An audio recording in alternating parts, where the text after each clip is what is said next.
You gotta be kidding me, folks. Season 2, episode. We just stopped counting because we do this every day now. It's a part of who we are, Rogers. We have a good topic today. I don't know what it is yet, but I'm about to find out. So drop it on them. I'm going to drop it on too, and I'm going to let them know that eventually it's going to be season 3. We are going to have to go back and count these episodes because we have to move to a season 3 at some point. We just can't be season 2 for the rest of our lives. So we're going to go to season 3 at some point. So we need to go back at some point and collect these. Topic today, because we are coming up, we're beginning the start of holiday seasons. We got Halloween and we got Christmas and we got all these holidays, Thanksgiving, Easter, all these things starting to creep up on us. Topic today is your favorite holiday. What's your very favorite holiday and why? I've got to interject really, really fast. At my house, we're decorating for Halloween. We're gonna decorate for fall and Thanksgiving themed stuff, but we're ready at my house for Christmas lights and Christmas decorations. Christmas is our favorite because of the decorations. We love to see the neighborhoods and the houses lit up. We love to ride around and look at Christmas lights. We just enjoy it. We enjoy decorating the tree. We enjoy the food that goes along with Christmas because it's a bunch of finger foods. And let's be serious, every family has multiple Christmas sessions where you eat a lot of food. How about you, Rogers? What's your favorite? You just said sessions, multiple Christmas sessions. Correct. Okay, that's an old term. Well, I got, again, like most things, I got an old man's idea of everything. Okay. My favorite is probably Thanksgiving. Okay. My favorite's probably Thanksgiving, and here's the reason why. You spend Thanksgiving with your family. You bring your family in. You have a meal around the table. You have leftovers, great leftovers. I'm a big leftover guy. I'm more of a leftover guy than I am a Thanksgiving Day dinner meal person. I enjoy the turkey sandwiches on white bread with mayonnaise and salt the day after, way more than I enjoy the turkey when it's hot on the table in front of you. And I also like the fact that there are no expectations for Thanksgiving. Christmas, you get into. I like Christmas because I like the lights. I like to look at things. I like the scenery, the snow, the things like that. But I don't like the expectations of gift giving. I don't. I think we've lost something there. I think if you want to give a gift to someone, you should be able to give them a gift anytime throughout the year. I really do. I don't feel like you should feel forced to give someone a gift just because it's Christmas. If I want to buy my kid something, or if I want to buy my wife something, or if I want to buy my mom something, or my dad, whoever it may be, you should be able to buy it at any time. You shouldn't have to feel obligated to get them something because they're getting you something. And the stress of buying a gift. You and I talk about this all the time. That's what I was getting ready to say. We're going to have to, with us being virtually teaching, we're going to have to plan a get together to pick out what we're getting for our families or our wives for Christmas. It's hard. We do it every year. And again, you've been married for 10, 20, 30 years. You've given every gift. You've thought of everything you could possibly give. And so now you're just coming up with reasons to give people gifts. And the other part of it is, when you're married, okay, and when you're empty nesters like we are now, it's fun for you. When kids are kids and Santa's coming and, their excitement there, that's the fun part. Okay. Yes. When you're just as adults, it becomes just a day that the excitement of the kid waking up and finding stuff under the tree is gone. Again, buy a gift for someone. Off the Christmas thing for a second, we can go back to it. I think my least favorite holiday is Halloween. Because, and I don't understand how you don't have this problem at your house, because we've always had this problem at my house. And it was one of those things that was controversial every year. It was. The reason being is, number one, October, that's in the middle of sports seasons. Okay. So most of the time I was working, covering an event, coaching a game, doing something. So take that out of the equation. How does your family like when Katie gets dressed up for Halloween and wants to go trick-or-treating, okay? How do you decide which parent goes and trick-or-treats with Katie and which person mans the house and gives out candy? Because, as a kid, I always loved the porches where they just had the bowls of candy and said, take one. Because, you would grab a whole handful, stick them in, dump the whole thing in. Yes. I don't like that. I don't like doing that. So again, we always had that controversy here. Who goes trick-or-treating? Who stays at home, mans it? Can we both go trick-or-treating? Can we both do at your house? Well, I have to be forward. We were put bowl on the front porch people, because until 2 years ago when something got switched around, I had never been trick-or-treating with Katie. I had always been at practice or working a sporting event, but we made arrangements the past couple of years where I actually got to participate in Halloween.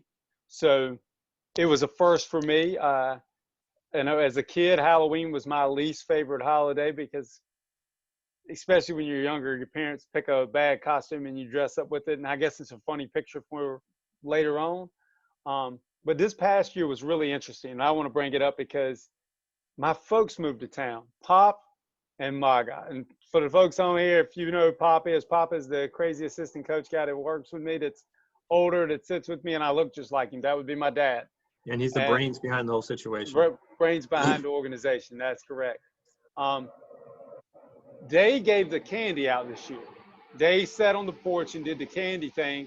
And my mom dressed up like a business person and my dad dressed up like a ref. And my mom handed out the candy and my dad blew the whistle on people that were trying to he was reffing the whole Nice. Halloween scene. And it was kind of funny. And I enjoyed it.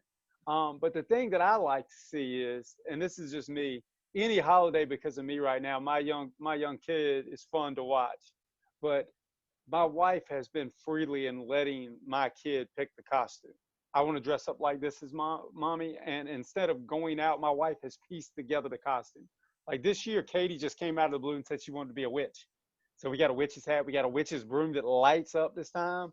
We Nice. got tights, and my wife has put together the costume. But we've been everything from superheroes to witches to like everything else. But I love to see how creative some of the other kids get too. I mean, that's been fun the past couple of years. Like I didn't think I would have that much fun doing it, but I've seen some funny costumes. I've seen some kids that were way too old. That was one of the things that I saw, way too old to be trick-or-treating. Because, I mean, to be honest, it's been 15 years since I've seen Halloween. Mm-hmm. I mean, I think you're on the same bed I am because we were always in sports. So seeing it up close and personal. And I want to get back to this, though, off the Halloween topic for a second. Traditions that are involved in people's families from any of these holidays is unique. Like the bowl of candy. What type of candy? Or better yet, like you said, specifically a white bread turkey sandwich after the thing. Yes. Falling asleep watching football after that. Like me, Yes. holidays at Christmas, I said sessions because we have different family gatherings at different places. And you go from one to the other to the next, and you put everybody together and you look forward or laugh about something you know that's going to happen at each place. Like that it's guaranteed to happen. You know it's going to be there, like a certain food, or you know somebody's going to do a certain dumb thing that's coming. Oh yeah. Those things, they follow everywhere with me. I'm with you though. I'm over the whole gift giving thing, except for watching my child get Santa and things like that. I'm over the whole gift giving process. Well, it's going to be interesting too this go round because again, since this whole COVID thing happened, we haven't really had a major. I mean, Easter, we went through Easter, but Easter to me is again one of those private. You wake up, you go find Easter eggs that the Easter bunny left in your yard, in your house. You have the candy basket. You might go to church. You may not go to church. You may do whatever you do, but it's more of a private, yes, you have Easter dinner maybe, but not so much like a Thanksgiving or a Christmas dinner. It's going to be interesting to see what this whole COVID thing, how it plays out to the holidays, because I don't think that's anything that we've experienced yet. the gatherings of family, the gatherings of, and again, the gatherings, especially the Thanksgiving and the Christmas dinners and stuff, you're gathering with grandparents, and you're gathering with older adults that could have compromised immune systems, could have compromising things. How do you do that? It's going to be interesting. And the situation is fluid. We could be changing the rules by then. They could be, because as winter comes, this could change. The other part of what that is, people are going to travel on airplanes. That's going to happen because, people are going to go across the country to see family members. I will tell you that I did watch it again. I'm a big news guy. CBS, I believe, did another study or things like that. They were talking about mask and the type of mask you wear. And they actually said currently the safest place to be is actually on a plane because of the ductwork and the systems that they have in place to filter the air and to clean the air. You're safer on a plane than you are in a restaurant, in a grocery store, and I think they had one other place. I think a school would actually be the other one they talked about. But being on a plane, even though it's a closed container, in essence, the filtration systems that they have on their air intake is just so advanced. It's actually safer to be on a plane than it is anywhere else, which I thought was pretty interesting. Well, I kind of saved this for the You Gotta Be Kidding Me episode, and I know it's off the topic, but you'll never guess what I saw. You'll never guess what I saw at the Circle K. I had to get gas. I saw my first person yell at somebody for not having their mask on while pumping gas. All Really? kidding aside, I was at pump 7. They were at pump 5 and 6. And the lady went off on the dude for not wearing his mask while pumping the gas. And as she's yelling at him, folks, I had on a rubber glove, a mask, and I even thought about putting my hood on. It looked like I was trying to rob the place. I really just didn't want to touch the stuff after the fact. But I was listening to him yell. I mean, I wonder if that same mentality, as holidays approach, and this is what made me think of this, how are we going to have trick-or-treating? I mean, in my neighborhood, we're talking about parading the kids and letting them do it, and yay, you dressed up. But how are we going to, there are people already canceling light displays in the triangle for Christmas. How are we going to do all that, Rogers? I will tell you that my neighborhood, the people in my neighborhood have already come up with a plan. And the way they're actually doing it is they're making individual bags of candy, not a bowl of candy, not grouped candy. They're not going to hand candy. They're actually going to wear gloves, put the candy for the kids in individual plastic bags and leave them out. So when the kid walks up, they go grab a bag and put it in their bag.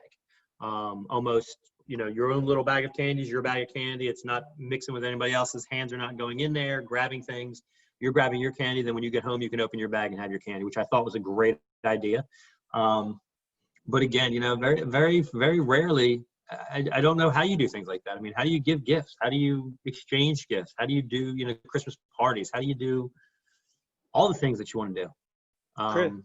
Christmas shopping, Black Friday shopping, things like that are all coming up, and it's going to make an impact. But I thought about things around here that are traditions for families around here, and we have them at our own. I have 2 different family meals that I go to every year where we go to sit down and eat for the experience. I go to Ruth's Chris. And I take my mom and dad because we like Ruth's Chris because there are less people around us when we go in there. When we get a reservation for there, you sit down and it's just you and there's maybe 10 other tables, and usually they're empty if you get the right time and you get to enjoy the meal. That's one of them. But the other one, we take a big family trip to the Angus Barn for the picture opportunities for Christmas.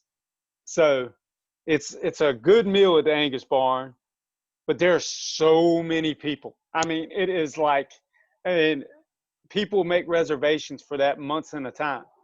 And we haven't even made ours yet. We usually do that at the beginning of September to make sure you get it. But it is so, there's no way that they can accommodate all those people. There's no way they're pulling that off. No, and I will tell you again, going back to traditions and going back to things and the creative way people are getting. Thanksgiving, we've had a tradition here at my house for the last 10 years. We run in a turkey trot every Thanksgiving morning, a 5K race, and we usually go to the one in Wake Forest and run in that. And we actually have a trophy that we have for our family, and whoever wins the race actually gets their name and the time put on the trophy.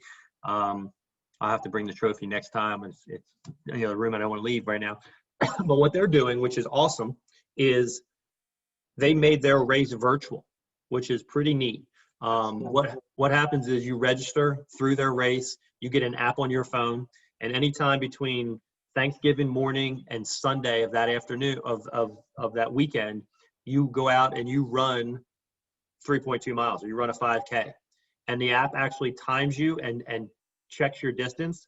And then once you're done and you hit stop, it sends the time to the race, which posts it in accordance with everybody else.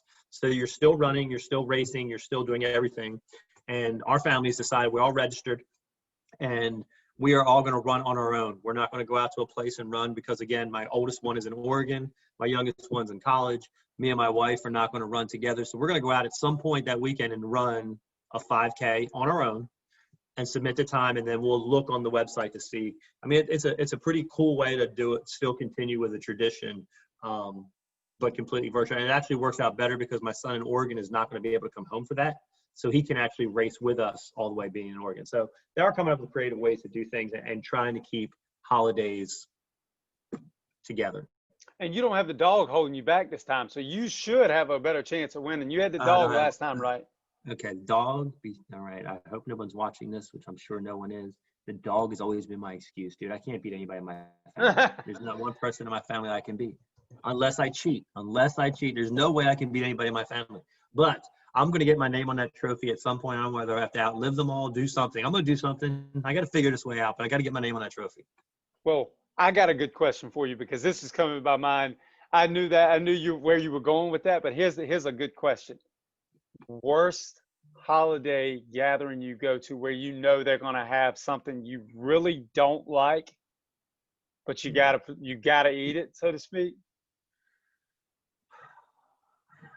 That's hard. I mean, I go to some gatherings that I'm not real happy about because I'm not a big game person. I'm not a big like pin the tail on the donkey, but I don't like karaoke or, I'll tell you one of the worst, what things I don't like. They have these gift exchange parties where you pick a gift and you open it, you look at it, whatever. First of all, you get me started here now. We've been on this show for a while now. It's a long show. The problem is, the worst part about getting a gift is reaction after you open it, especially if you open it in front of somebody. Like if you don't really like it, you're like, oh my gosh, thank you so much. This is exactly what I wanted, a purple sweater. I wanted an ECU sweatshirt. Thank you. I mean, you're just so like, yay. But it's so fake. I mean, I'm like, I don't like that. I'd much rather get a gift and go, thank you. I'll take it home and open it in my own home. But yeah, I don't like those things where you have to open a gift in front of somebody and either act like you really like it or like, oh, I'm going to change this with someone else. And they're the gatherings I don't like. Eastern North Carolina, home, country, home. I totally agree with you about the gift thing. Done that one. But when you've been to a country cooking for Thanksgiving or Christmas, everybody has their way of doing it. But country cooking, my favorite food is collards. So I look forward to Thanksgiving and I look forward to Christmas because I'm going to get fresh collards. I already know it. But there are a couple of places I go to where you have mystery stuff. And every time, like my wife and I, and even my little one, as she's gotten to where she's talking, Daddy, what's the pink stuff? Don't know, honey. I call it pink stuff. I avoid eating it, and I eat the stuff that I know what it is. And they're like, oh, honey, you used to like that when you were, I don't even know what it is. Mm-hmm. You got the green stuff, the pink stuff. And I hate when somebody cooks turnip greens instead of collards. And you're like, you don't think I know the difference here? Pump faking me? What is this? This is not the real deal. I mean, true. I don't like the mystery food meals. That's the one thing about it. I mean, I laugh about it, but then when I leave, I always come home and eat the like Christmas cookies and all that other stuff that's put together. But you've been to the family gathering with the mystery meal. Oh yeah, everybody has a mystery of something that they didn't know what it was. And the worst is when the person brings it down and they're scooping and they want to give you a little bit and you take it. It goes back to the gift thing. You got to go, oh my gosh, that's so good. It tastes, I love that. And you really don't at all. You're like, I cannot eat any more of this. Yeah. I can still remember Katie going, Daddy, Daddy. Pink is her favorite color. She's a girl, let's be honest. Daddy, I want some of the pink stuff. And I remember her like just looking at her like, and my wife going, no, Katie, you're not eating the pink stuff. Funny. Well, I think we've been over here. We could talk about that. Christmas food is a great topic for me. But we will get y'all next time. You got anything you want to close with, Captain? I'm gonna close. I'm hoping that I can take these glasses off next time. You don't want to see my eye. It seems like I started taking the medicine yesterday, and it seems like it's getting worse, not better. So hopefully one of these shows I'm going to be able to come back without glasses on. But if we wait long enough, I could put the pirate patch and the pirate hat back on for Halloween. So that's what we're leaving with. I'll leave with this. I have a closing comment with that. I want the record to show, just in case something happens to me, I did not pick on Rogers today about that. And I tried not to. Well done. Till next time. Till next time.